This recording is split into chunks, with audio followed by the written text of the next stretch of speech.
అట్లా నడిచిపోతా వచ్చింది. అయితే మొన్ననే మరి అది ఆయన్ని మోటివేట్ తనంతట తనయ్యాడో ఏంటో తెలియదు, కానీ ఈ పాయింట్ ఏదైతే మాట్లాడటం, మంత్రి పదవి దాని గురించి ఒత్తిడి చేయటం, తీసుకునే ప్రయత్నం చేయడం, దాన్ని మళ్ళీ ఎకో సిస్టమ్ ద్వారా ఇటు మార్చే ప్రయత్నం చేస్తే రివర్స్ అయింది ఇప్పుడు. అదే కదా.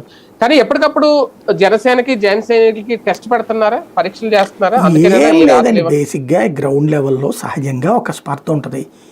మళ్ళీ ఇది స్పర్ధలు మనం పెట్టక్కర్లా, తెలుగుదేశం జనసేన సహజంగా ఉంటది. వాళ్ళు ఇట్ట మాట్లాడతారు రేపు పొద్దున, తర్వాత మేమందరం కలిసే ఉన్నాం అంటారు. కలిసే ఉన్నారు, అసలు ఇది కథ ఎందుకు వచ్చింది?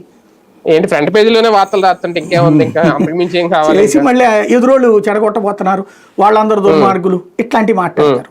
బేసిక్ గా ఒకటి ఏంటంటే, జనసేన మాకు మద్దతుగా శాశ్వతంగా ఉండాలి, ప్రభుత్వం శాశ్వతంగా తెలుగుదేశమే అధికారంలో ఉండాలి, ఇది కోరుకుంటోంది.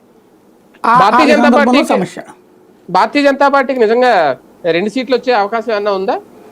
నేనైతే డౌటే, నాకైతే ఒకటేమన్నా ఇస్తారేమో అనుకుంటున్నా. అంటే సాక్షి రాసిన దాన్ని బట్టి చూస్తే సాక్షి వాళ్ళు రెచ్చగొడుతున్నారేమో అనుకుంటున్నాను నేను దాంట్లో. అసలు అది కూడా ఇస్తారా? పేర్లు కూడా రాశారు, సోమ వీర్రాజుకి, విష్ణువర్ధన్ కానీ అసలు ఎవరు దానికి వాళ్ళ పేరంటేనే అదేది కారాలు మిరియాలు పూసుకున్నట్టు.